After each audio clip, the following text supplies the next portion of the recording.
A tussle with mortals. There was nothing he could do. Rook struggled in vain to shield himself from the creature as it bore down on them. No! Isla stood with her arms out between the creature and the rest of them. Please spare them. They are just trying to protect Faust and I. The creature looked down on her disdainfully. So you admit to willfully resisting the great bounty? Isla nodded and began to tremble. I do. Please take me. Just don't hurt any of them. They are only doing what they think is right. Very well, the lion snarled. I accept your offer. Rook saw it move so fast that he couldn't react to the violence.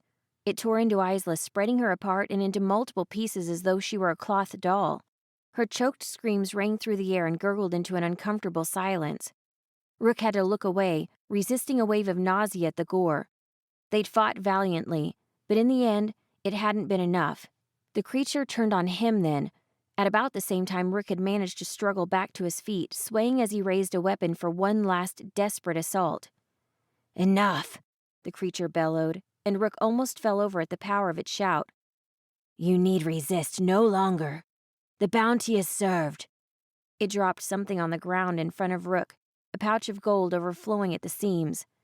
Your reward. Rook didn't want the creature's gold. He wanted revenge for what it just did to that poor girl. He couldn't help but think of Suri.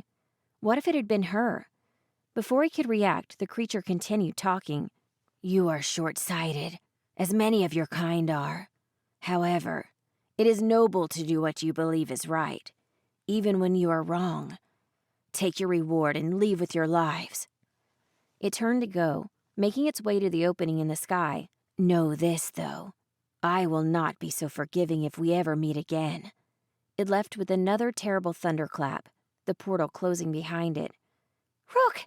Nightingale was kneeling near Faust, trying to help him. The bleeding looked much worse now. Rook turned and joined her in an attempt to help the man. Isla, is she... Faust's voice was barely audible. Yes, Rook answered. I'm sorry. We tried to save her. It's all right, Faust groaned, clutching at his abdomen with both hands. She won't be alone long. Rook kneeled by Faust's side and held his hand. Nightingale watched from over his shoulder. Isn't there anything we can do? She was shuffling nervously from one foot to another. Rook just shook his head. It's really bad. I'm not sure. A few moments later, and Faust stopped breathing. Come on, Zeke said, frowning and pulling out a bent cigarette. We still need to find a Theodosian mage.